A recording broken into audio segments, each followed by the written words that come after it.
தமிழகம் எங்கும் Max Gold cash for your gold. Max Gold நீங்க தங்க மட்டும் இல்லைங்க, பிளாட்டினம், டைமண்ட், சில்வர், ரூபினி எதை வேணாலும் விற்கலாம். உங்களுக்கான பணம் ரொக்கமா கையிலயோ இல்லைன்னா பேங்க் அக்கௌண்ட்லயோ உடனடியாக செலுத்திடுவாங்க.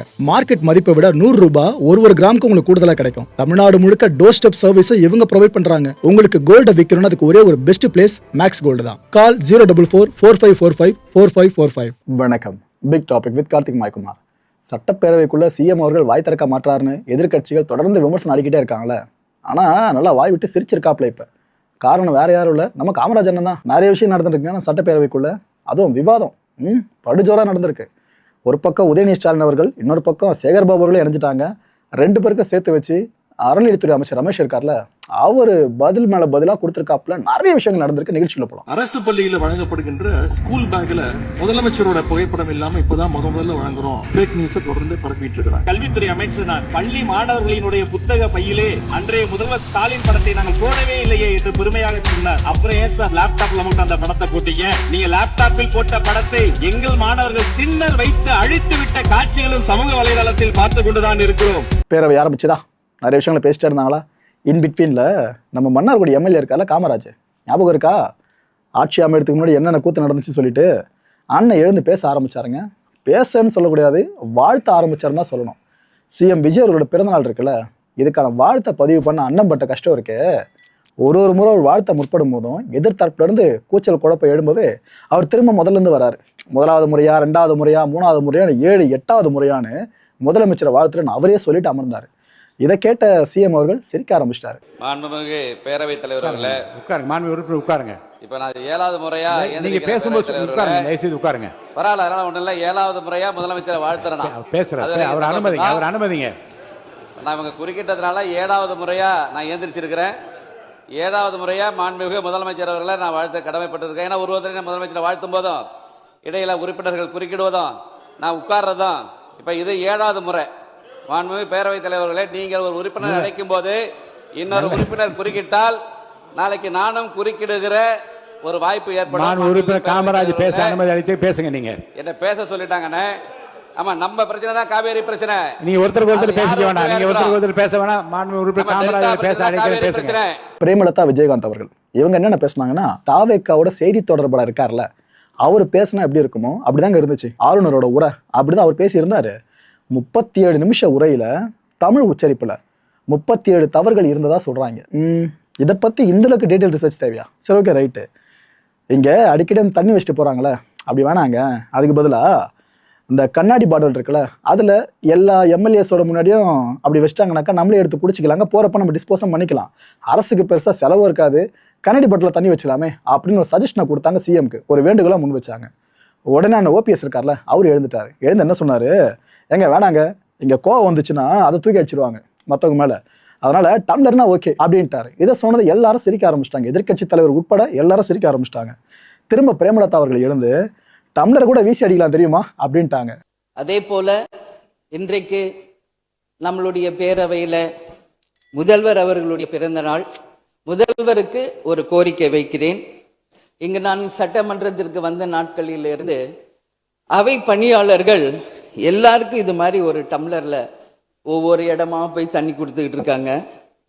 இன்னைக்கு நம்ம ரொம்ப அட்வான்ஸ்டா போயிட்டு இருக்கோம். இன்னும் ஸ்டில் அந்த ஓல்டு மாதிரி போயிட்டு இருக்கு. இல்ல ஒரே ஒரு விஷயம், மாண்பு உறுப்பினர் இந்த தேன் பாய்ந்து அது அந்த வார்த்தை அவைக்குள் நீக்கப்படுகிறது. அதை எடுத்துருங்க. அடுத்ததுங்க, இது மாதிரி கொடுக்கறது ஒன்லி கிளென்லினஸ் ஒன்று. அவை பணியாளர்களுக்கு நிறைய வேலை இருக்கு. ஒவ்வொரு டேபிளாக அவங்க தவழ்ந்து கொடுக்கறது நமக்கே பார்க்கறதுக்கு ஒரு மாதிரி இருக்கு. ஸோ சிஎம்க்கு ஒரு ரெக்வெஸ்ட், பெட் பாட்டில்ஸில் ஒவ்வொரு டேபிள்லையுமே பாட்டில்ஸ் நீங்கள் குடி தண்ணீர் வச்சிடலாம். குடிச்சிட்டு அவங்கவுங்க இடத்துல அவங்கவுங்க வச்சிட போகிறாங்க. இதனால் கவர்மெண்ட்டுக்கு எக்ஸ்ட்ரா செலவும் ஒன்றும் வரப்போகிறது இல்லை. அவங்கவுங்க இடத்துல வச்சிடலாம் அப்படின்ற என் கருத்தை நான் சொல்கிறேன். ஏன்னா இது டம்ளரில் கொடுக்கறதும் அது மறுபடியும் கேட்கறதும் அவங்க வருவதும் அவங்களுக்கு நிறைய பணிகள். அது பதில் ஒவ்வொரு சீட்டில் ஒரு பெட் பாட்டில்ஸ் மாதிரி கண்ணாடி பாட்டிலில் வாட்டர் வச்சுட்டா அவங்கவுங்களுக்கு தேவைக்கு எடுத்துட்டு கொடுத்துடலாம். ஸோ இது பிறந்த நாளில் முதலமைச்சருக்கு ஒரு கோரிக்கை வைக்கிறேன். அதுக்கு நாம நெகிழியில வேண்டாம், பிளாஸ்டிக் பாட்டில்ஸ் நம்ம அலோவ் பண்ண வேண்டாம், கண்ணாடி பாட்டிலில் நம்ம வைக்கலாம். அது உறுப்பினர் மாண்புமிகு பேரவைத் தலைவர் அவர்களே, அந்நியார் அவர் ஒரு நல்ல கருத்தை இங்கே சொல்லியிருக்கிறார்கள். அந்த கருத்து ஏற்புடையது அல்ல என்பதை நான் தெரிவித்துக் கொள்ள கடமைப்பட்டிருக்கிறேன். என்ற கோபம் வந்தால் தண்ணி பல்லை கொண்டிருக்க வாய்ப்பு இருக்கிறது.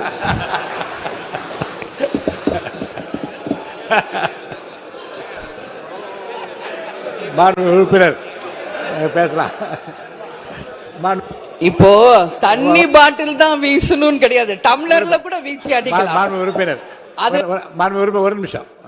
பேரவைத் தலைவர் அவர்களே, நம்முடைய மாண்புமிகு முன்னாள் முதலமைச்சர் அண்ணன் ஓபிஎஸ் அவர்கள் ஒரு நிகழ்வை குறிப்பிட்டு அதை எரிவதற்கான தண்ணி பாட்டில் எரிவதற்கான வாய்ப்பு இருக்குது என்று சொன்னார்கள். ஒருவேளை அவருடைய தனிப்பட்ட அனுபவத்தின் காரணமாக அதை அவர் நீங்கள் குறிப்பிடுறாரா என்பதை நான் அறிய விரும்புகிறேன். மாண்புமிகு உறுப்பினர். ஏன்னா காலையில இருந்து ரொம்ப காரசாரமாவே போயிட்டு இருந்துச்சு, அதனால ஒரு ஹாப்பியா நம்மளுடைய முதல்வர் பிறந்த நாள்ல எல்லாரும் சந்தோஷமா இன்னைக்கு நம்ம அவையை செய்வோம். ஒரு சபாநாயகர்னா நடுநிலைத்தன்மையோடு இருக்கணும்.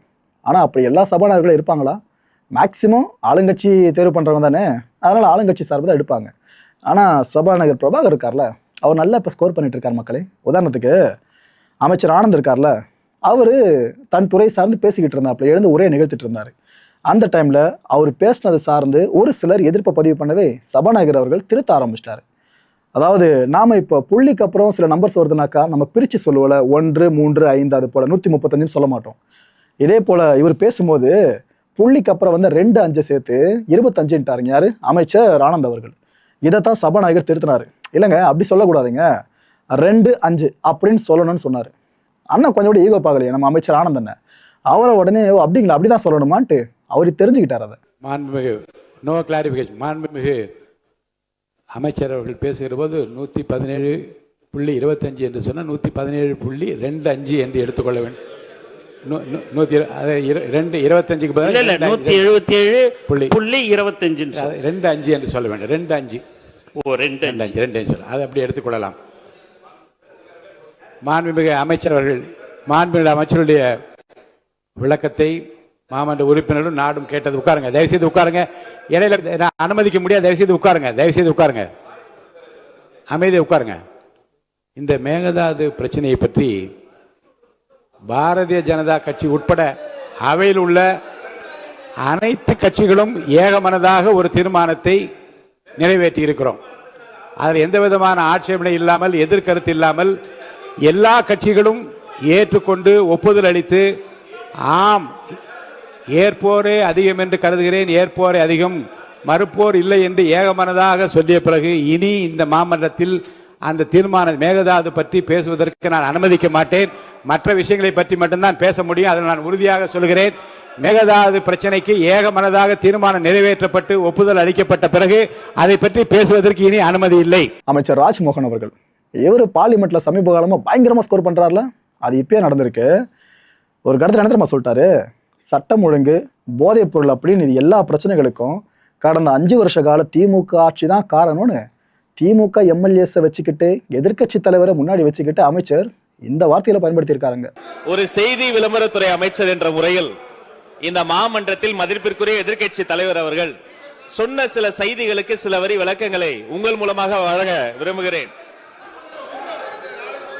தன்னுடைய பேச்சிலே மாண்புமிகு எதிர்க்கட்சி தலைவர் அவர்கள் சில விளக்கங்களை ஆக்கப்பூர்வமாக ஆதாரத்தோடு கூறியிருந்தால் அதை குறிப்பெடுத்து அதன்படி இந்த தமிழ்நாடு அரசு தன்னுடைய திசைவழி போக்கை சரியான முறையில் செலுத்திக் கொள்ள தயாராக தான் இருக்கிறது.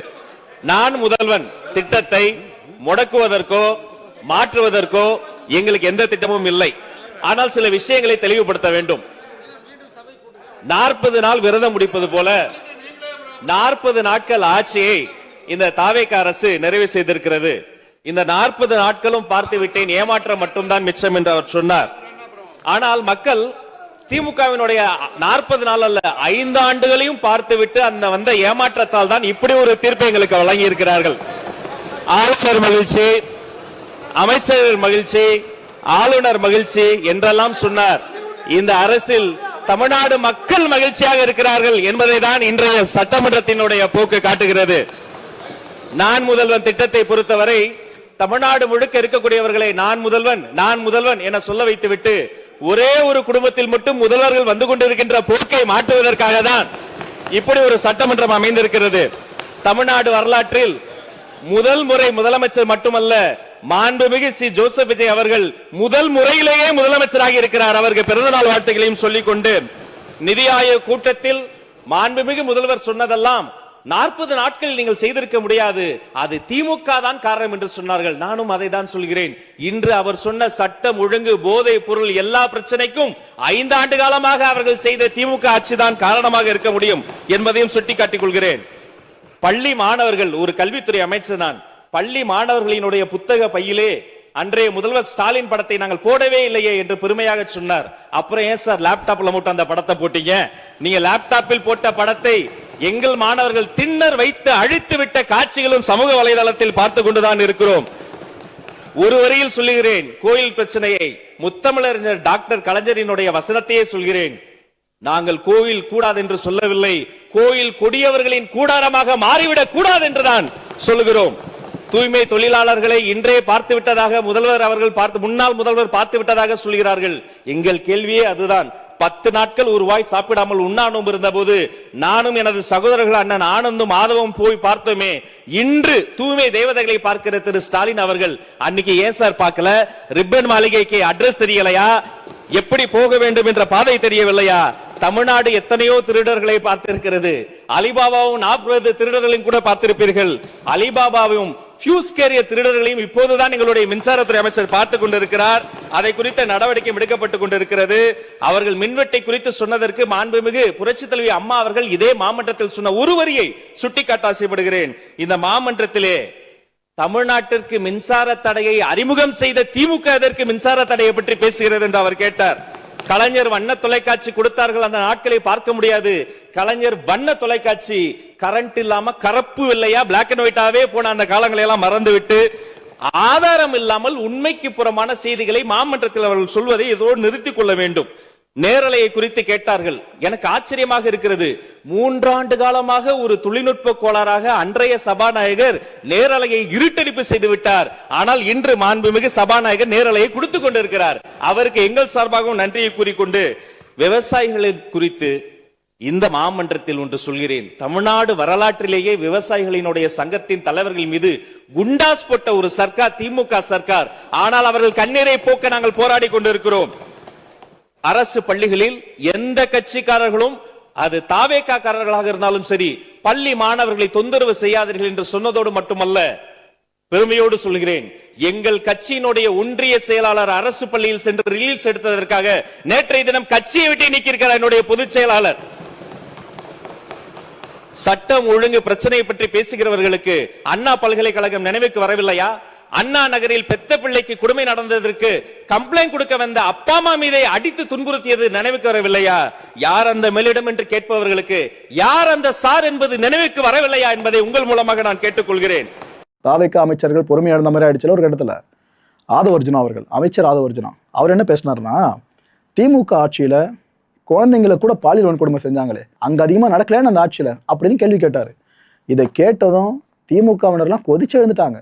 அவங்க பயங்கரமா ஷவுட் பண்ணவே சபாநாயகர் நிலைமையை புரிஞ்சுக்கிட்டாரு. விடுங்க நான் சொல்லிக்கிறேன்னு அப்படியே ஆதவர்ஜுனா பக்கம் சபாநாயகர்கள் திரும்பிட்டு, இல்லைங்க ஆதாரம் இல்லாமல பேசக்கூடாதுன்னு சொன்னாரு. மக்களே, டிவிகே சார்ந்து ஜெயிச்சவர் தான் சபாநாயகர். டிவிகே சார்ந்த அமைச்சரா தேர்வாகி இருக்கிறது ஆதவ அவர்கள். அவரை நோக்கியே சபாநாயகர் இந்த வார்த்தையில பயன்படுத்தினாரு, இல்லைங்க ஆதாரம் இல்லாம பேசக்கூடாதுன்னு. உடனே அமைச்சர் ஆதவ என்ன சொன்னாரு, ஆதாரம் இல்லையா, இருக்குங்க, நான் சப்மிட் பண்றேன் அப்படின்னு சொல்லியிருக்காரு. உங்க ஆட்சியில தான் இதெல்லாம் அதிகமா நடந்திருக்கு. இந்த கொடுமைகள்லாம் 6 மாசத்துல தமிழ்நாடு சட்டம் ஒழுங்குல தலை சிறந்த விளங்கும். பாருங்க, நாங்க அந்த அளவுக்கு எல்லா விஷயங்களும் பண்ணிட்டு இருக்கோம்னு ஒரு நம்பிக்கை கொடுத்திருக்காரு. உறுதியாக சட்டமன்ற உறுப்பினர்கள் எதிர்க்கட்சி தலைவருடைய அனைத்து கருத்துக்களுக்கும் மாண்புமிகு முதலமைச்சர் அவர்கள் நாளைக்கு பதில் சொல்ல போறாரு. அதற்கு முன்பு ஒரே ஒரு குறிப்பு. ஏன்னா போன ஆட்சியில துணை முதலமைச்சரா எதிர்க்கட்சி தலைவர் இருந்தாரு.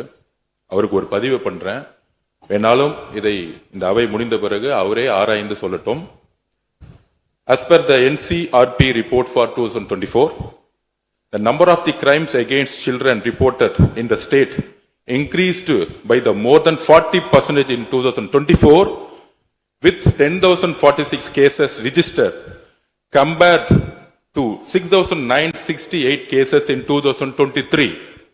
அன்றைக்கு திராவிட முன்னேற்ற கழகத்துடைய முதலமைச்சராக இருந்த திரு மு க ஸ்டாலின் அவர்களுடைய ஆட்சியில், நீங்கள் டெப்டி சிஎம்மாக இருந்த ஆட்சியில் 2023 2024க்குள் ஒரு வருடத்தில் 40% போஸ்கோ ஆக்ட், அதாவது குழந்தைகளுக்கு பாதிப்பு ஏற்பட்டது. யாரோட அறிக்கைன்னா NCRP. இதற்கு முக்கிய காரணம் ட்ரக்ஸ். 6 வருடங்களுக்கு முன்பு ட்ரக்ஸ் தமிழ்நாட்டில் கிடையாது, இது எல்லோருக்கும் தெரியும். ஆனால் இந்த 5 வருடத்தில் ட்ரக்ஸுக்கான பிரச்சனைகளை எத்தனை முறை ரிவ்யூ மீட்டிங் போட்டு சரி செய்யப்பட்டது. அன்று டெப்டி சிஎம் இருந்தவர் இந்த 40% கிட்டத்தட்ட 6,968 இருந்து 10,046 காசா இன்க்ரீஸ் ஆயிருக்கு உங்களுடைய ஆட்சியில. எந்த நேரத்தில் டெப்டி சிஎம் இருந்து இந்த போஸ்கோ வழக்குகளை நீங்கள் ரிவ்யூ மீட்டிங் பண்ணி குறைச்சீர்கள்? நாங்கள் இந்த 40 நாள்ல கடுமையாக ரிஃபார்ம்ஸ் பண்ணிட்டு இருக்காரு எங்களுடைய முதலமைச்சர்.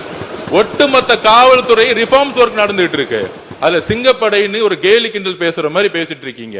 அதுக்கான ரிஃபார்ம்ஸ் பண்றதுக்கு என்ன டைமோ அந்த டைம் எடுத்துட்டு ஒர்க் பண்ணிட்டு இருக்கோம். காவல்துறையுடைய ஒட்டுமொத்த ட்ரக்ஸ் இஷ்யூ கடந்த 5 வருடங்களாக நீங்க சரி செய்யல.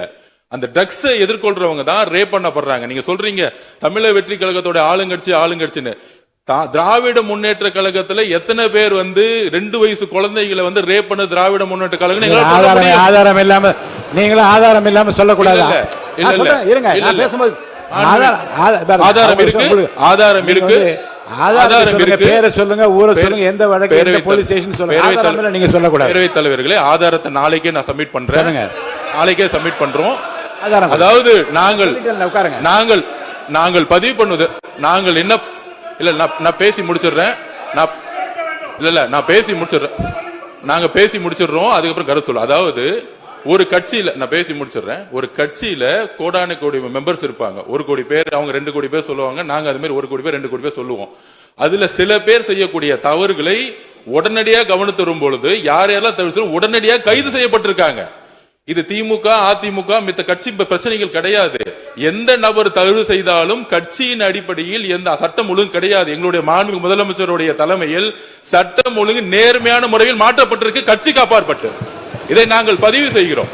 அதனால மாண்புமிகு துணை முதலமைச்சர் அவர்கள் எந்த அளவுக்கு போஸ்கோ கேஸும் ட்ரக்ஸோட இஷ்யூஸும் 2021-26 அதிகமானதுங்கிறத உங்களுடைய ஆய்வை நீங்கள் மேற்கொள்ளுங்கள், எழுதி வைத்துக் கொள்ளுங்கள். 6 மாதத்துக்குள் சட்டம் ஒழுங்கு இந்தியாவில் எந்த அளவிற்கு ஒரு உதாரணமாக இருக்குமோ பெண் பாதுகாப்புக்கும் குழந்தைகள் பாதுகாப்புக்கும் ஒரு நேர்மையான ஆட்சியை எங்கள் தலைவர் கொடுப்பாருங்கிறத நாங்கள் பதிவு பண்றோம். ஆனா EPS அவர்கள் இந்த சபையிலிருந்து வெளிநடப்பு பண்ணியிருந்த விஷயம் உங்களுக்கு தெரிஞ்சிருக்கும். முந்தைய வீடியோல பேசியிருந்தோம். அதுக்கான காரணகர்த்தாக்களும் தெரிஞ்சிருக்கும்னு நினைக்கிறேன். கிளாரிட்டி தெளிவாக கொடுத்துட்றேன். EPS நான் எழுந்து என்ன பேசினாப்புல, காவிரி விஷயம்ன்றது, அதுவும் அந்த மேகதாது அணை இருக்குல்ல, இது சம்பந்தமான விஷயம்ன்றது உணர்வுபூர்வமான விஷயங்க. இதை இந்த டெல்டா விவசாயிகள் பாதிக்கப்படுறது சார்ந்து அங்க இருக்கவங்களே பேசினா எப்படி இருக்கும்? கரெக்டா இருக்கும்ல? அதனாலதான் அங்க இருக்கவங்க உணர்ச்சி மிகுதியில் பேசுறாங்க, அந்த எம்எல்ஏஸ்லாம் பேரவைக்குள்ள. ஸோ இதை பேசி ஆகணுங்க அப்படின்னு சொல்லிட்டாரு. ஆனா சபாநாயகர் ஏற்கனவே சொல்லிட்டாரு, இல்லைங்க மேகதாது விஷயம் பத்தி நம்ம பேசி முடிச்சிட்டோம், இதுக்கப்புறம் அதை வழக்க வேணாம்னு சொல்லியிருந்தார்ல. ஆனா EPS அவர்கள் கேட்கற மாதிரி தெரியல, ஏங்க உணர்ச்சி பூர்வமான விஷயம் திரும்ப பேசணும்னு சொன்னாரு. ஆனா சபாநாயகர் இடத்துல நம்ம சொல்லிட்டாரு, ஏங்க உங்களுக்கு அந்த தீர்மானத்துல உடன்பாடு இல்லை அப்படின்னா நீங்க அன்னைக்கே எதிர்த்திருக்கலாமே, அப்ப விட்டுட்டு இப்ப கேட்டு என்ன பிரயோஜனன்ற தோணியில அவர் பேசியிருக்காரு. மாண்பு பேரவைத் தலைவர்களே, இது ஒரு உணர்வுபூர்வமான பிரச்சனை.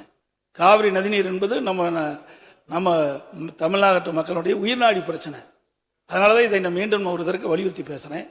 ஏற்கனவே ஒவ்வொரு முறை பிரச்சனை வருகின்ற பொழுது அது எந்த அரசாங்கம் இருந்தாலும் சரி, திராவிட முன்னேற்ற கழகம் சரி, அதிமுக அரசாங்கம் சரி, அனைத்து கட்சி தலைவருடைய கூட்டத்தை கூட்டி ஆலோசனை நடைபெற்று அதுக்கு பிறகுதான் ஒரு முடிவு செஞ்சு சட்ட ரீதியாக நாம் நடவடிக்கை எடுத்த வரலாறு உண்டு. ஆனால் நடுவர் மன்றம் அமைக்கப்படும் என்ற ஒரு செய்தியை அனைத்து கட்சியுடைய தலைவர்களை அழைத்து பேசி சாதக பாதகங்களை தெரிந்து பிறகு அதில் இருக்கின்ற குறைபாடுகளை நீக்குவதற்கு முடிவு செய்திருந்தால் சரியாக இருந்திருக்கும். இப்படித்தான் கடந்த காலத்தில் இருந்தது. ஆனால் எதையுமே எடுத்துக்கொள்ளாமல் அவர்களாகவே இன்றைக்கு மாண்புமிகு முன்னாள் பொதுப்பணித்துறை அமைச்சர் சொன்னாங்க. அதுல எனக்கு என்ன அவருடைய ஆட்சி காலத்தில் என்ன செஞ்சாங்க எங்களுக்கு முழு விவரம் தெரியாது.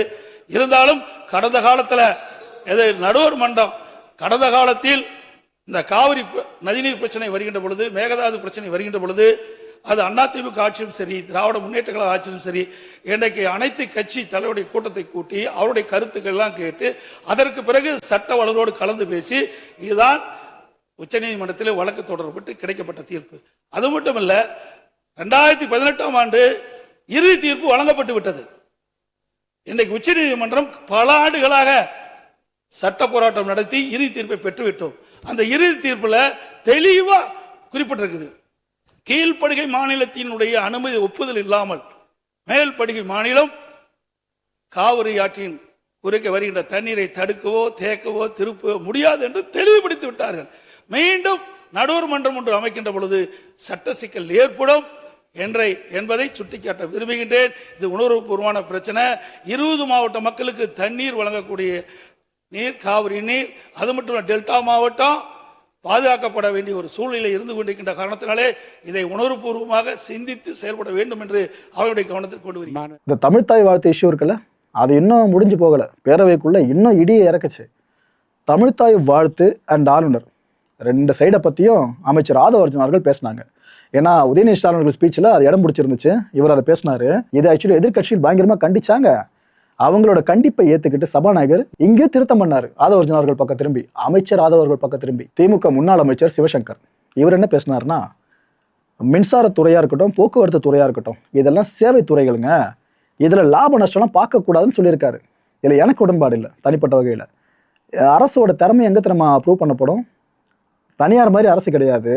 ஆனால் லாபம் வருதோ இல்லையோ நஷ்டம் படாமல் அந்த துறையை நடத்தி கொண்டு போகணும். இதில் தான் ஒரு அரசோட பெரிய திறமை அமைஞ்சிருக்கு. இதை வச்சு நம்ம எந்த அரசு சிறந்ததுன்னு நாம லிஸ்ட் போட முடியும். கடன் அதிகரிச்சிருக்கிறதா சொல்கிறாங்களே, அது தவறான தகவல்னு சொல்கிறாரு. இந்த ஃபியூஸ் கேரியர் இருக்குல்ல, இதை திருடுற நாடுகளும் சம அதெல்லாம் அப்படின்னு இதெல்லாத்தையும் சேர்த்து வச்சு பேசியிருக்காரு சிவசங்கர் அவர்கள். மாண்புமிகு மின்துறை அமைச்சர் ஊடகங்களை நல்லா சிறப்பாக கையாளுறவர், கொஞ்ச நாள் அமைதியாக இருக்காருன்னு பார்த்தா இன்னைக்கு இங்கேயும் அந்த முயற்சி எடுத்திருக்கிறாரு. எத்தனை கோடி கடன் இருக்கிறது இன்னைக்கு நேற்று இல்லை. இது சேவைத்துறை, போக்குவரத்துறை, மின்துறை, இதெல்லாம் சேவைத்துறை. லாப நட்டம் பார்க்குற விஷயம் இல்லை. கடன் இருந்தாலும் பொதுமக்களுக்கு மின்சாரம் சென்று சேர்கிறதுங்கிறது முக்கியமான பிரச்சனை. கடந்த 5 ஆண்டுகளில் இந்த பிரச்சனை இல்லாமல் இதே கடனோடு இதே ஊழியர் பற்றாக்குறையோடு தான் செயல்படுத்தினோம். ஊழியர் பற்றாக்குறையை எப்படி சரி செய்வதுங்கிற பிரச்சனை எங்களுடைய ஆட்சி அமைந்த பொழுது கொரோனா உச்சத்தில் இருந்தது, பொருளாதார நெருக்கடி இருந்தது. அதையெல்லாம் படிப்படியாக சீரமைத்து அப்பொழுதுதான் நம்முடைய முன்னாள் மின்துறை அமைச்சர் சகோதரர் செந்தில் பாலாஜி அவர்கள் சொன்னது போல 95,000க்கு மேற்பட்ட டிரான்ஸ்ஃபார்மர்ஸ் அங்கங்கே நிறுவியிருக்கோம். அது எல்லாமும் போட்டோ எடுத்து இப்போ அவர் எல்லாத்தையுமே ரெக்கார்ட் பண்ணி வச்சிருக்காரு. வேணா உங்களுக்கு அதெல்லாம் கொடுக்குறோம். சட்டமன்றத்திலும் எல்லோருக்கும் வழங்கப்பட்டது. அதே போல பெரம்பூர் தொகுதிக்கு பக்கத்து தொகுதியான எங்களுடைய தலைவர் தளபதி அவருடைய தொகுதியான குளத்தூர் தொகுதியில் 220 kVA புதிய மின் நிலையம் துவக்கி வைக்கப்பட்டு அந்த பகுதி எல்லா பகுதிக்கும் சேர்த்து தான் சரி செய்வதற்கான வாய்ப்பு வழங்கப்பட்டிருக்கிறது. போய் நீங்க கொஞ்சம் ஆய்வு பண்ணுங்க. அடுத்தது ஃபியூஸ் கேரியர் திருடு போனதை சொன்னார். ஒரு சிறப்பான காட்சியை வெளியிட்டார். பகல் நேரத்தில் சிறப்பான வெயிலில் ஃபியூஸ் கேரியர் திருடப்படுகிறது. அப்போ திருடு போனது ராத்திரிக்கு தான் கரண்ட் ஆஃப் ஆகுது. எங்கேயோ சர்க்கியூட்டை கரெக்ட் பண்ணி வச்சு அதில் டைமர் வச்சிருப்பாங்க பிறகு. இங்கே பிடுங்கன்னா ராத்திரி 7 மணிக்கு மேலே தான் அங்கே கரண்ட் ஆகிற மாதிரி டைமர் வச்சு ஃபியூஸ் கேரியர்லாம் புதுசாக வந்திருக்குதாங்கிறது எங்களுக்கே சந்தேகமாக இருக்கு. பேரவைத் தலைவர் அவர்களே கொஞ்சம் இருங்க. ஒரு புகார் சொல்லுகிற போது இந்த ஃபியூஸ் கேரியர் முன்னவர் மாண்புமிகு பேரவைத் தலைவர் அவர்களே, முன்னாள் மின்துறை அமைச்சர் விளக்கத்தை சொன்னார். அதையே நீங்கள் கோடிட்டு நீங்களும் பல்வேறு விளக்கங்களை சொல்வது இந்த சபையில் உடைய நேரத்தை போக்குவது மட்டுமல்ல, சபைக்கு மீண்டும் உங்களுக்கு பதிலளிக்க வேண்டிய நேரம் இருக்கிறது. எதிர்க்கட்சி தலைவர் அவர்கள் பேச வேண்டிய நேரம் இருக்கிறது. அவை நீங்கள் இந்த நேரத்தை தவிர்த்து நீங்கள் பேசுகிற போது இந்த கருத்துக்களை சொல்லலாம். மாண்புமிகு எதிர்க்கட்சி தலைவர் அவர்கள் நீங்கள் பேசலாம். முடிச்சிட்டீங்க. ஃபியூஸ் கேரியர் திருடு போறது மட்டும் இல்லை, தனிப்பட்ட நபர்களுடைய மோட்டார்ல இருக்கிற காப்பர் வயருக்காக திருடுவது என்பது காலங்காலமாக நடந்து வருவது. ஏதோ ஃபியூஸ் கேரியர் அதுல இருக்கிற காப்பருக்காக திருடினாங்கன்னு இப்போ ஒரு கண்டுபிடிப்பை வெளியிட்டிருக்கிறீங்க. இது தனியாருக்கு நடப்பது, அரசுக்கும் நடப்பது. ஆனால் அந்த ஃபியூஸ் கேரியர் எந்த நேரத்தில் திருடப்பட்டது என்ற காட்சியை நீங்கள் தான் வெளிப்படுத்தினீர்கள். அதற்கும் இதற்கும் சம்பந்தம் இல்லை. எனவே வெளியில பேசுற மாதிரியே சபையில் பேச வேண்டாம் என்பதனை தயவு செய்து கேட்டுக்கொள்கிறேன். நேரத்தை பத்தி அவை முன்னவர் சொன்னீங்க. நம்முடைய அவைத்தலைவர் தான் 50 நிமிஷமா பேசிட்டு இருக்காரு. நாளில் ஒரு பகுதி நேரம் அண்ணன் தான் பேசிட்டு இருக்காரு. அப்படி திருப்பி பேசுங்க. எந்த அவையில முதலமைச்சர் ஸ்பீச் எப்போ வரும்னு எதிர்பார்க்கிறவங்க கூடவே இவரோட ஸ்பீச்சும் பெருசாக எதிர்பார்ப்பாங்க. எதிர்க்கட்சி தலைவர் உதயநிதி ஸ்டாலின் அவர்கள் இவங்க என்ன பேசுனாங்கன்னா, ஏங்க நம்ம ஸ்கூல்ஸ் எல்லாம் சினிமா குத்துப்பாட்டு அண்ட் இரட்டை அர்த்தம் உள்ள பாடல்கள்லாம் ஒளிபரப்பப்படுறதுல இதில் ஏற்க முடியாதுங்க அப்படின்னு சொல்லியிருக்காரு. என்ன ப்ரொஜெக்ட் பண்ண வராங்கன்னா, சினிமாக்காரர் ஆளும்போது புரியுதா அந்த விஷயத்தை ப்ரொஜெக்ட் பண்ண வராங்க. ஸோ ஒளிபரப்புறதை ஏற்றுக்க முடியாது. தமிழ்த்தாய் வாழ்த்தை விட ஆளுநர் முக்கியம்னு நினைக்கிறீங்களா என்ன? ஸோ செகண்ட் விஷயம் போயிட்டாரு. பேரவை அதிகாரத்தை ஆளுநருக்கு கொடுக்குற அளவுக்கு அப்படி என்ன காம்ப்ரமைஸ் உங்களுக்கு ஆளுநர் கூட அப்படின்னு சந்தேகத்தோட கிளப்பியிருக்காரு. நான் முதல்வன் திட்டம் இருக்குல்ல, இதை முடக்கிறதுக்கான அவசியம் என்னங்க அப்படின்னு கேள்வி கேட்டார். ஆக்சுவலாக ஏற்கனவே திமுக அந்த கேள்வியை தொடர்ந்து பேரவைக்கு வெளியவே கேட்டுட்டு இருந்தாங்க. அப்போவே அமைச்சர் நிர்மலா அவர்கள் ஒரு விஷயம் சொன்னாங்க. ஏங்க, நான் முதல்வன் அப்படி திட்டத்துக்கு பேர் வச்சிருக்காங்களே, நிறைய பேர் என்ன தரமான தப்பாக நினச்சிக்கிறாங்க. ஓ, நாம அடுத்து தமிழ்நாட்டை ஆளலாம் போல இருக்கு, நாம முதலமைச்சர் ஆளலாம் போல இருக்கு அப்படின்னு நினச்சிக்கிறான் திட்டத்தை. ஆனால் திறன் மேம்பாடு சார்ந்த விஷயம் யாருக்கும் பெருசாக தெரில. அதனால தாங்க பேரை முதல்ல அவர் ஏற்கனவே விளக்கம் கொடுத்துட்டு போயிட்டாரு. ஆனால் திரும்ப பேரவைக்குள்ள அந்த கேள்வி எழுப்பியிருக்காரு. ஆனால் திமுக கொண்டு வந்த மற்ற திட்டங்கள் நீங்கள் தொடர்ந்து செஞ்சுட்டு இருக்கீங்களே, இந்த வர வைக்கிற விஷயம்லாம் போயிட்டு இருக்குல்ல, அதுக்கு தாவேக அரசுக்கு நன்றின்னு எதிர்க்கட்சி தலைவரே சொல்லியிருக்காரு. மின்வெட்டில் பெரம்பூரை தமிழ்நாட்டிலே நம்பர் 1 சிஎம் அவர்கள் மாற்றியிருக்காருன்னு சர்க்காசமாக பேசுவார் எதிர்க்கட்சி தலைவர். அதை இங்கேயும் நம்ம பார்க்க முடிஞ்சுது. அண்ணன் கையில் பவர் வந்துச்சுன்னா தமிழ்நாடு மாறும் அப்படின்னு நினச்சோம். ஆனால் தமிழ்நாட்டுக்கே பவர் போயிடுச்சுன்னு நான் இல்லை தாவேக்காவினர் பேசுகிறாங்கன்னு எதிர்க்கட்சி தலைவர் பேசியிருக்காரு. இந்த ஆட்சியில் தான் கரண்ட் இல்லாததால் ஸ்கூலுக்கு லீவ் விட்டுருக்காங்க. வேற எந்த ஆட்சியில் நடந்த மாதிரி தெரியல. பனையூர்லேயே பவர் இல்லையாமே அப்படின்னு இருக்காரு. சமீபத்தில் வீடியோலாம் பார்த்துருப்பீங்களே, கட்சி ஆஃபீஸில் ஒரு சில ஈவெண்ட்டு போயிட்டு அந்த டைமில் பவர் கட்டான விஷயம் அதான் இங்கே சொல்கிறாரு, கோட் பண்ணுறாரு. ஃபியூஸை திருடுறாங்களாமே, இது போல ஒரு கேள்வியை கேட்டிருக்காரு யார்? எதிர்க்கட்சி தலைவர் அவர்கள். ஆக்சுவலாக இன்னொரு பக்கம் மின்சாரத்துறை அமைச்சர் நிர்மல் இருக்கார்ல, அவர் எழுந்து பேச ஆரம்பிச்சிட்டார், பதில் கொடுக்க ஆரம்பிச்சிட்டாரு. சும்மா குத்துமதிப்பெல்லாம் பேசக்கூடாதுங்க அப்படின்ட்டு அவர் சில விஷயம் அடுக்க ஆரம்பிச்சிட்டாரு. மின்சாரத்துறை அமைச்சர் 2 நாட்கள் பொறுமையா இருங்க, 2 நாட்கள் பொறுமையா இருங்கன்னு சொல்லும்போது எனக்கு அடுத்த 2 நாட்களுக்கு தமிழ்நாட்டில் மின்சாரம் இருக்குமா இல்லையா, இல்லை நாங்கள் எல்லாமே பொறுமையா இருக்கணும்னு அதை சிம்பாலிக்கா சொல்றாரா அப்படிங்கிற சந்தேகம் எனக்கு இருக்கு. இன்னைக்கு எங்க பார்த்தாலும் அறிவிக்கப்படாத ஒரு மின்வெட்டாக இருக்கு. குடும்பங்கள்லாம் குழந்தைங்களை கூப்பிட்டு வந்து சாலை மறியலில் ஈடுபட்டு இருக்கிறாங்க. சில நாட்களுக்கு முன்பு எங்களுடைய திராவிட முன்னேற்ற கழகத்தின் சார்பாக ஒரு பொதுக்கூட்டம் அம்பத்தூர்ல ஒரு பொதுக்கூட்டம் ஏற்பாடு பண்ணியிருந்தோம். அங்க எங்களுடைய முன்னாள் அமைச்சர், இப்போ சட்டமன்ற உறுப்பினர் அண்ணன் தங்கம் தென்னரசு அவர்கள் சிறப்பு பேச்சாளராக போயிருந்தார். அவர் பேச ஆரம்பிச்சோடனே கரண்ட் கட் ஆயிடுச்சு. 30 நிமிஷம் வரைக்கும் காத்திருந்து நாங்கள் என்ன பண்ணிட்டோம், பொதுக்கூட்டத்தை அரசுக்கு எதிரான ஒரு ஆர்ப்பாட்டமா மாத்தி, கரண்டே வரல, ஆர்ப்பாட்டமா நடத்தி முடிச்சிட்டோம். அது மட்டும் இல்லை, இன்னைக்கு தமிழ்நாட்டில் பல்வேறு இடங்கள்ல, திருவண்ணாமலையில கிரிவல பாதையில மக்கள் போறப்போ தினசரி பவர் கட் பண்றாங்க. அவங்களுடைய பாதுகாப்பை இன்னைக்கு ஒரு மிகப்பெரிய ஒரு கேள்விக்குறியா ஆக்கி வச்சிருக்கு இந்த அரசு. செங்கல்பட்டு அருகே சூனாம்பேடுல கருப்பாயி அப்படிங்கிற 75 வயது மூதாட்டி, அவங்களுக்கு உடம்பு சரியில்லை, வீட்டில் வெண்டிலேட்டர் சப்போர்ட்ல இருந்தப்போ பவர் கட் ஏற்பட்டு மூச்சு திணறி இறந்து போயிட்டாங்க. பவர் இல்லைன்னு தொகுதி எம்எல்ஏட்ட போய் கேட்கலான்னு பார்த்தா எம்எல்ஏ யாருன்னு மக்களுக்கு தெரியல. நிறைய பேருக்கு இங்க இருக்கக்கூடிய எல்லாம், நான் தவறா சொல்ல, எல்லாமே புதுமுகங்கள். நமக்கே பாதி பேர் வெளில பார்க்கும்போது இவர் எம்எல்ஏவா இல்லையா அப்படின்னு தெரியல, உள்ள வந்தா தான் தெரியுது. முன்னெல்லாம் புயல் மழை நேரத்தில் ஸ்கூலுக்கு லீவ் விடுவாங்க. ஆனா இந்த ஆட்சி அமைஞ்ச பிறகுதான் முதல் முறையா கரண்ட் இல்லைன்னு ஸ்கூல்ஸ்க்கு லீவ் விட ஆரம்பிச்சிருக்காங்க. சென்னை, பெரம்பூர் மற்றும் வியாசர்பாடியில கடந்த ஜூன் 9ஆம் தேதி அன்னைக்கு 4 தனியார் பள்ளிகளுக்கு கரண்ட் இல்லைன்னு லீவ் விட்டாங்க. முன்னாடி மழை வர்றப்பெல்லாம் ஸ்கூல் பசங்க டிவி ஆன் பண்ணி இன்னைக்கு ஸ்கூல் இருக்கா இல்லையான்னு தெரிஞ்சுப்பாங்க. ஆனா இப்பெல்லாம் டிவி ஆன் பண்ண முடியலன்னு தெரிஞ்சுக்கிறாங்க, சரி இன்னைக்கு கரண்ட் இல்லை, இன்னைக்கு ஸ்கூல் லீவ் தான் அப்படின்னு. ஸோ ஒரு மிகப்பெரிய ஒரு அட்வான்ஸ் டெக்னாலஜியை இந்த அரசு உருவாக்கி இருக்கு. எதிர்கட்சியான எங்க பொதுக்கூட்டத்தில் தான் பவர் கட் ஆகுதோன்னு நான் கூட நினைச்சிட்டு இருந்தோம், வருத்தப்பட்டோம். ஆனா அமைச்சரவையில இடம்பெற்றிருக்கக்கூடிய விடுதலை சிறுத்தைகள் கட்சியுடைய தலைவரான அண்ணன் திரு தொல் திருமாவளவன் அவர்களும் பவர் கட்ல பாதிக்கப்பட்டிருக்கிறார். விடுதலை சிறுத்தைகள் கட்சியுடைய தலைமையகத்துக்கு முன்னாள் ஒன்றிய அமைச்சர் முன்னாள் அமைச்சர் அண்ணன் ப சிதம்பரம் அவர்கள் போயிருக்காரு. ஒரு உள்ள போனோடனே கரண்ட் கட் ஆயிடுச்சு. கிட்டத்தட்ட 1 மணி நேரம் 2 பேரும் இருட்டிலே உட்காந்து பேசியிருக்கிறாங்க. கரண்ட் வருமா வராதான்னு, ஏசி ஓடல, வேர்த்து கொட்டி 2 பேரும் பேசிட்டு இருந்திருக்காங்கன்னு அண்ணன் திருமா அவர்களே பதிவு போட்டிருக்கிறார். இந்த ஆட்சியில தமிழ்நாட்டுடைய தலைநகரத்துக்கு இதுதான் நிலைமை. பவர்ல ஷேரிங் கொடுத்த ஆளுங்கட்சியால அவங்க அமைச்சரவையில் இருக்கக்கூடிய கட்சியுடைய அலுவலகத்துக்கு பவர் கொடுக்க முடியாம இன்னைக்கு தடுமாறிட்டு இருக்கிறாங்க. ஏன் இன்னும் சொல்ல போனா 2 நாளைக்கு முன்னாடி ஆளுங்கட்சியோட ஹெட் ஆபீஸ்லயே கரண்ட் கட் ஆயிடுச்சு. அப்போ அங்க வந்தவங்க எல்லாம் ஆளுங்கட்சியா இருந்தோம், பனையூர்லயே பவர் இல்லையேன்னு புலம்பிட்டு போனதாக தகவல் வந்திருக்கு.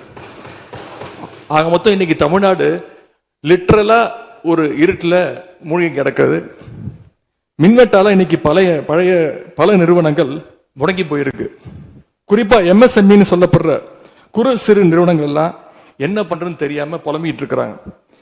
ஏற்கனவே மேட்டூர்ல ஜூன் 12ஆம் தேதி நீங்க தண்ணி திறந்து விட்டுருக்கணும், திறந்து விடல. மின்வெட்டால மோட்டார் பம்ப் செட்டு மூலமும் விவசாயம் பண்ண முடியலன்னு விவசாயிகள் இன்னைக்கு போராடிட்டு இருக்கிறாங்க. மின்வெட்டுக்கு ஒவ்வொரு நாளும் ஒவ்வொரு விளக்கத்தை இந்த அரசு சார்பாக கொடுத்துட்டு இருக்கிறீங்க. லோடு அதிகமா இருக்குன்னு சொன்னாங்க. இன்னும் ஒரு படி மேல போய் இன்னைக்கு ஃபியூஸ் கேரியர் எடுத்துட்டு போயிடுறாங்கன்னு சொல்லிட்டு இருக்கிறாங்க. இப்படி சொன்னதும் இந்த ஆட்சிக்கு வெளியில இருந்து ஆதரவு கொடுக்கக்கூடிய மார்க்சிஸ்ட் கம்யூனிஸ்ட் கட்சியை சேர்ந்த எழுத்தாளர் திரு ஆதவன் தீட்சணே அவர்கள் ஒரு பதிவு போட்டிருக்கிறார். என்ன தெரியுமா எழுதியிருக்கிறாரு? கேரியரின் உச்சத்தில் ஆரம்பித்து டிஃபன் கேரியர்ல போய் நின்று இன்னைக்கு ஃபியூஸ் கேரியர்ல முடிந்திருக்கக்கூடிய ஆட்சி அப்படின்னு திரு ஆதவன் தீட்சண்டே எழுத்தாளர், மார்க்சிஸ்ட் கம்யூனிஸ்ட் கட்சி அவர் சேர்ந்தவர் பதிவு போட்டிருக்கிறார். பவர் கட்டுக்கு இவங்க சொல்ற காரணங்கள் எதையுமே மக்கள் ஏத்துக்கலன்னு தெரிஞ்சதும் இவங்களோட வழக்கமான ஒரு ஆயுதத்தை கையில் எடுத்துட்டாங்க. என்ன தெரியுமா அது ஆயுதம்? எல்லாத்துக்கும் திமுக தான் காரணம் அப்படின்னு சொல்றது. இப்ப பவர் கட்டுக்கும் திமுக தான் காரணம்னு சொல்ல ஆரம்பிச்சுட்டாங்க. இப்படி பழி போடுறதுல காட்டுற வேகத்தை பவரை மீண்டும் கொண்டு வரதுல காட்டினா கொஞ்சம் சிறப்பா இருக்கும். எங்க ஆட்சியில ஏற்படாத மின்வெட்டு இந்த ஆட்சியில தொடர்ந்து இவ்வளவு அதிகமாக ஏற்பட என்ன காரணம்? அரசுடைய நிர்வாக திறமையின்மையா, இல்ல உண்மையிலேயே ஏதாவது டெக்னிக்கல் இஷ்யூஸ் இருக்கா? அப்படி ஏதாவது இருந்தா அதை தீர்க்க இந்த அரசுக்கு இன்னும் எத்தனை நாள் தேவைப்படும்?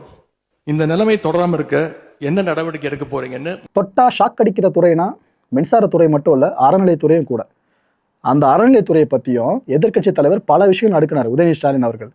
கூடவே முன்னாள் அமைச்சர் இருக்கார்ல, எந்த துறை? அறநிலையத்துறை சார்ந்த முன்னாள் அமைச்சர் சேகர் பாபு, அவர் டப்புன்னு எழுந்து அவர் சில விஷயங்களை பேச ஆரம்பிச்சிட்டாரு. 2 பெரிய தலைகளுக்கும் சேர்த்து வச்சு பதில் கொடுக்கிற வேலையை அமைச்சர் ரமேஷ் அவர்கள் ஆரம்பிச்சிட்டாங்க. சும்மா சொல்லக்கூடாது, சூப்பரா பேசினாப்ல. குன்னூரில் இருக்கக்கூடிய அருள்மிகு விநாயகர் திருக்கோயில், ஏறத்தாழ அந்த கோயில்கள்ல இருந்து கோயில் நிதியை பயன்படுத்தி 10 கோடி ரூபாய்க்கு 10 கோடி ரூபாய் மதிப்பில ஒரு மல்டி லெவல் கார் பார்க்கிங் வசதியை அந்த கோயிலுக்கு ஏற்படுத்துவதற்கான திட்டத்தை இந்த அரசு அனுமதித்திருக்கிறது. இதற்கு முன்னால் இருந்தக்கூடிய அமைச்சர் அவர்கள் அதை அறிவித்திருக்கிறாங்க. அந்த கோயில்ல ஒட்டுமொத்தமாக மாதத்திற்கு வரக்கூடிய பக்தர்களின் எண்ணிக்கையே 500 தான் ஆவரேஜா. அதே போல அந்த கோவில்களுக்கு அடிப்படையில கழிப்பறை வசதி கூட கிடையாது.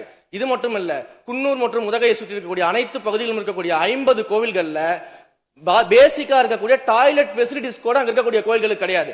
அப்படிப்பட்ட இடங்கள்ல கோயில் நிதியை பயன்படுத்தி எதற்காக மல்டி லெவல் கார் பார்க்கிங் தேவைப்படுது? அப்ப இது கமர்ஷியல் திட்டங்கள் இல்லையா? கோவில் நிதியை இப்படி கமர்ஷியலாக பயன்படுத்துவதற்கு எதிராக தான் நாம இந்த திட்டங்களை எல்லாமே தடுத்து, இந்த திட்டங்கள் தேவையில்லை, அதற்கு பதிலாக நம்முடைய அரசாணையிலே வெளியிட்டிருக்கிறோம். மிக தெளிவாக கடைசி வரியை படித்து பார்த்தால் எல்லாருக்கும் தெரியும். இந்த கோவில் நிதியை பயன்படுத்தி கோவிலும் பக்தர்களும் பயன்படக்கூடிய வகையில மாற்று திட்டங்களை உருவாக்கும்ன்ற வரியை நம்ம மென்ஷன் பண்ணியிருந்தோம். எந்த இடத்திலையுமே மக்கள் பயன்படக்கூடிய கல்வி நிலையங்களையோ இல்ல இது போன்ற மருத்துவ வசதிகளையோ நாம செய்து தரமாட்டோம்னு சொல்லல. இன்னும் சொல்ல போனா கடந்த 5 ஆண்டுகள்ல ஒன்றிய அரசின் நிதி உதவியோடு பழனியில பாத்தீங்கன்னா ஒரு சித்த மருத்துவமனை கட்டுவதற்கான நிதி உதவியை ஒன்றிய அரசு தருவதற்கு தயாராக இருந்தது. ஆனா கடந்த ஆட்சியில அந்த திட்டத்தை அப்படியே கிடப்புல போட்டுட்டு கேட்டா ரெக்கரிங் செலவை எங்களால ஏத்துக்க முடியாது அப்படின்னு சொல்லி கிடப்புல போட்டு வச்சிருந்த இந்த திட்டத்தை நாம இன்றைக்கு கையில் எடுத்து அதை துவங்குவதற்கான ஆய்வில் இறங்கியிருக்கிறோம். இவ்வளோ இஷ்யூஸ் ஒரே செஷனில் நடந்துக்கிட்டு இருக்கா? இவ்வளோ இஷ்யூஸை பற்றி பேசுகிறாங்களா? இதில் இந்த புரோட்டோக்கால் ஞாபகம் இருக்கா? டிவிக்கு எம்எல்ஏக்கும் மேயர் பிரியா அவர்களும் நடுவில் அந்த விளக்கேற்றுற விஷயம், அது சார்ந்து சபாநாயகர் அவை ஆரம்பிக்கும் போது சில விஷயங்களை சொல்லிட்டாருங்க, தெளிவுபடுத்திட்டாப்புல.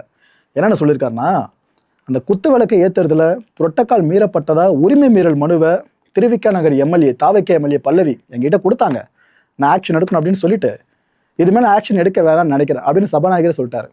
எதுக்கு? 2 பேர் சம்மந்தப்பட்டிருக்கீங்க, சரி ஓகே வேணாம் ஆக்ஷன் எடுக்க விரும்பல. முன்னுரிமை வரிசைப்படி அதிகாரம் சார்ந்த முன்னுரிமை கொடுக்கப்பட்டிருக்கல, அதை உணர்ந்து இனிமேல் எல்லாரும் செயல்படுங்கன்னு சொல்லியிருக்காரு. இந்த பக்கம் அந்த பக்கம் ப்ளேம் பண்ணாமல் எல்லாரும் செயல்படுன்னு சொல்லி முடிச்சிருக்காரு. ஒரு வழிகாட்டுதல் முன் வச்சிருக்காரு சபாநாயகர் சௌமியா அன்புமணி அவர்கள். இவங்க என்ன பேசுனாங்கன்னா, நான் இந்த அளவுக்கு வர காரணமாக இருந்த மருத்துவர் ஐயா ராமதாஸ் அவர்களுக்கு நன்றின்னு சொல்லி ஆரம்பிச்சாங்க. கூடவே அவங்களோட கணவர் அன்புமணி இருக்கார்ல, அவங்க பேரை மென்ஷன் பண்ணாங்க. பட் முதல்ல அவங்க மென்ஷன் பண்ணது ராமதாஸ் ஐயா அவர்கள் பேரை. சமூக நீதி கணக்கெடுப்பு நடத்தப்படும் அப்படின்ற தாவிக அரசோட அறிவிப்பு இருக்குல்ல, இதுக்கு என்னோட நெஞ்சார்ந்த நன்றிகள்னு சொல்லிட்டு எல்லாருக்கும் நலத்திட்டம் கிடைக்கிறதுக்காக தான் நாங்கள் இதை கேட்குறோன்னு சொல்லியிருக்காங்க. எனக்கு என்ன கேள்வினா, அப்போ இது வரைக்கும் நலத்திட்டங்கள் எல்லாருக்கும் போய் சேரலையா? அப்படி சேரலைன்னா அது இது வரைக்கும் எந்த அரசையும் ஒத்துக்காமல் இருந்திருக்கு? மக்களை ஏமாத்திருக்காங்களா?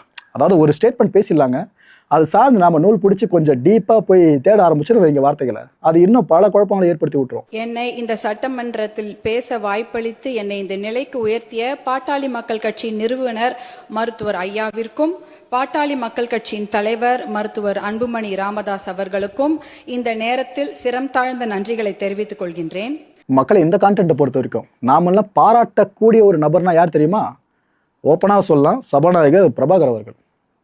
தாவேக்கா அரசுல இருக்க சில பேருக்கு மேபி என்ன நம்ம அண்ணன் நமக்குமே திரும்பி கேட்குறாரு அப்படின்னு நினைக்கிறாங்களோ என்னவோ தெரியல. ஆனால் ஒரு சபாநாயகர்னா அப்படிதான் இருக்கணும். அப்போதான் நடுநிலைத்தன்மைன்ற விஷயம் சார்ந்து எதிர்க்கட்சியில் நம்ப ஆரம்பிப்பாங்க. சபாநாயகர் பிரபாகர் அவர்கள் இந்த செஷன்ல எந்த அளவுக்கு பேசினாங்கன்னு ஃபுல்லாக நீங்களே பார்த்துருப்பீங்க.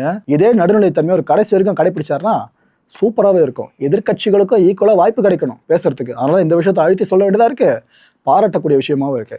அடுத்த நிகழ்ச்சி சந்திக்கலாம். நன்றி, வணக்கம். தமிழகம் எங்கும் Max Gold, cash for your gold. Max Gold நீங்க தங்க மட்டும் இல்லைங்க, பிளாட்டினம், டைமண்ட், சில்வர், ரூபினி எதை வேணாலும் விற்கலாம். உங்களுக்கான பணம் ரொக்கமா கையிலயோ இல்லைன்னா பேங்க் அக்கௌண்ட்லயோ உடனடியாக செலுத்திடுவாங்க. மார்க்கெட் மதிப்பை விட 100 ரூபாய் ஒரு கிராமுக்கு உங்களுக்கு கூடுதலாக கிடைக்கும். தமிழ்நாடு முழுக்க டோர் ஸ்டெப் சர்வீஸும் இவங்க ப்ரொவைட் பண்றாங்க. உங்களுக்கு கோல்டை விற்கணும்னு அதுக்கு ஒரே ஒரு பெஸ்ட் பிளேஸ் மேக்ஸ் கோல்டு தான். கால் 04445454545. என் அன்பார்ந்த மாயம் ஸ்டுடியோஸ் நேயர்களே, மாயம் பக்தின்னு ஆன்மீகத்துக்காக பிரத்யேகமா ஒரு சேனலை கொண்டு வந்திருக்கோம். மறக்காம சப்ஸ்கிரைப் பண்ணி அந்த சேனலுக்கு உங்களோட ஆதரவை மனப்பூர்வமா தெரிவிங்க. வணக்கம் மாயம் ஸ்டுடியோஸ் நண்பர்களே. மாயம் ட்ரெண்ட்ஸ் அப்படின்ற ஒரு புதிய ஃபேஸ்புக் பேஜை ஓப்பன் பண்ணியிருக்கோம். நீங்கள் யூடியூப்பில் பார்த்துட்டு இருக்கீங்களா நம்மளோட கான்டென்ட்ஸ்லாம், இதெல்லாம் விட ஒரு படி மேலே ரொம்ப கிறிஸ்பாகவும் ரொம்ப சூப்பராகவும் நிறைய கான்டென்ட்ஸ் உங்களுக்கு இந்த பேஜில் காத்துட்ருக்குங்க. ஸோ உடனடியாக ஃபேஸ்புக் பிளாட்ஃபார்ம் போங்க, மாயம் ட்ரெண்ட்ஸ்னு டைப் பண்ணி சர்ச் பண்ணி நம்ம பேஜை ஃபாலோ பண்ணுங்கள். அப்படியே நம்ம சேனலையும் நீங்கள் சப்ஸ்கிரைப் பண்ணிட்டீங்க அப்படின்னா இன்னும் நிறைய புது கான்டென்ட்ஸை உங்களுக்காக ப்ரொடியூஸ் பண்ணி கொடுத்துக்கிட்டே இருப்பாங்க. நீங்கள் பண்ணுற ஒவ்வொரு சப்ஸ்கிரிப்ஷனும் எங்களுக்கு பெரிய மோட்டிவேஷனாக அமையும்.